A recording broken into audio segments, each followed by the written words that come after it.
Shalom mes bien-aimés, bienvenue à tous. C'est maintenant l'heure de manger la parole de Dieu. Et la parole de Dieu que je vous propose qu'on puisse manger ensemble en ce jour, c'est celle de Colossiens 1, le verset 15. Et je l'ai intitulé « Sois l'image du Dieu invisible ». Lisons maintenant ensemble cette parole de Colossiens 1, le verset 15. Et nous allons la lire dans la version second 21. Le Fils est l'image du Dieu invisible, le premier-né de toute la création. Amen. Ce verset nous enseigne que notre Seigneur Jésus, qui est le Fils de Dieu, il est l'image du Dieu invisible, du Dieu qu'on ne voit pas. Et notre Seigneur Jésus lui-même, dans le livre de Jean 19, Jésus a dit, en parlant à ses disciples, que celui qui l'a vu, lui Jésus, a vu Dieu le Père, parce qu'il était l'image du Dieu invisible. C'est vrai, aujourd'hui, notre Seigneur Jésus, il n'existe plus physiquement. Physiquement, on ne peut pas le voir. Mais la Bible dit que, et c'est dans le livre on va certainement le lire ensemble, c'est dans le livre de Romains 8, le verset 29, qui nous dit, car ceux qu'il a connus d'avance, il les a aussi prédestinés à être semblables à l'image de son Fils, afin que son Fils fût le premier-né entre plusieurs frères. Amen. Donc ce verset est en train de nous dire que lorsque nous recevons Jésus dans notre cœur comme notre Seigneur et notre Sauveur personnel, nous sommes qualifiés pour être l'image de Jésus-Christ. Mais étant donné que Jésus-Christ lui-même, il est l'image du Dieu invisible, donc nous devenons également l'image du Dieu invisible. Alors la question qu'on peut se poser, c'est de quelle façon est-ce que nous arrivons à être l'image du Dieu invisible? Et à cette question-là, le livre de 2 Corinthiens 3, le verset 18, apporte une réponse. Donc, on va lire d'abord ensemble ce livre de 2 Corinthiens 3, le verset 18, qui nous dit, « Nous tous, qui le visage découvert contemplons comme dans un miroir la gloire du Seigneur, nous sommes transformés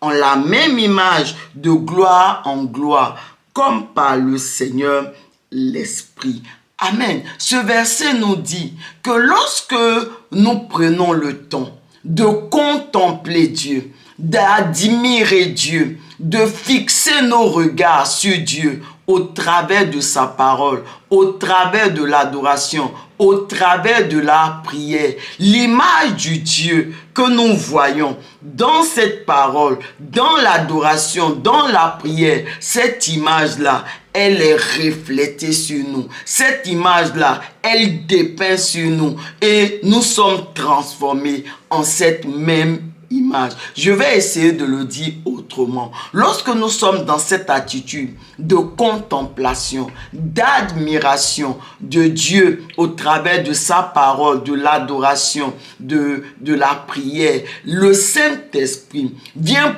produire en nous, il vient transformer notre caractère pour nous donner le caractère de Dieu. Je vais essayer de le dire autrement. Le Saint-Esprit vient produire en nous les fruits de l'Esprit.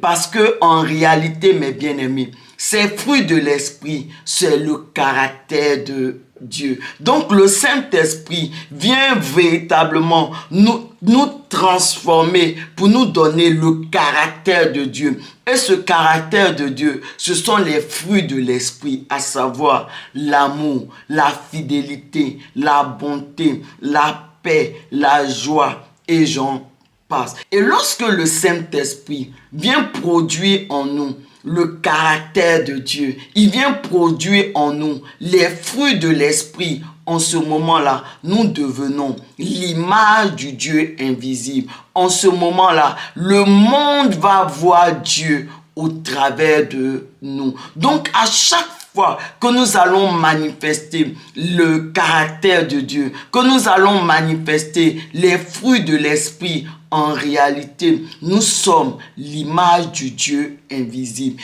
Et parce que nous sommes l'image du Dieu invisible, en ce moment-là, le monde va voir Dieu au travers de nous. Dieu sera visible au travers de chacune de nos vies. Le monde qui ne connaissait pas Dieu va le voir au travers de chacune de nos vies, parce que nous allons manifester le caractère de Dieu, parce que véritablement nous serons devenus à l'image, nous serons devenus plutôt l'image du Dieu invisible. Élevons la voix ensemble et prions. Merci Seigneur de ce que Seigneur tu nous as qualifiés pour vraiment être l'image du Dieu invisible. Et alors que nous te prions, au nom de Jésus-Christ, Seigneur, fortifie-nous, aide-nous à te contempler, à t'admirer, à fixer nos regards sur toi, au travers de la prière, de la parole de Dieu, de l'adoration, de sorte que véritablement, Seigneur, nous soyons transformés par ton image que nous voyons au travers de ta parole, de l'adoration, de la prière, de telle sorte que véritablement nous soyons l'image du Dieu invisible, ton image, et qu'ainsi le monde puisse te voir au travers de nous, que le Dieu invisible, que le monde ne connaissait pas, que le monde ne voyait pas, qu'il puisse te voir, Seigneur, au travers de chacune d'entre nos vies. Merci, Seigneur. Amen.